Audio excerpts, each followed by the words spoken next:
Warga desa tepian Kecamatan Sembakung, Kabupaten Nunukan, Johansyah, ditemukan dalam keadaan sudah tak bernyawa Minggu 26 Juni, sekitar pukul 16 WITA.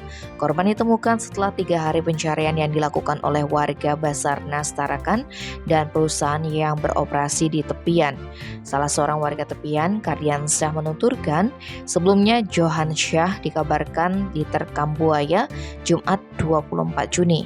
Informasi yang didapat dari Kabid Rehabilitasi dan Rekonstruksi di BPBD Nunukan, Mulyadi, korban awalnya pergi menjala mencari udang dengan anaknya di pinggir sungai menggunakan perahu. Saat asik menjala di atas perahu, tiba-tiba korban diterkam buaya, sementara anaknya terpental ke pinggir sungai.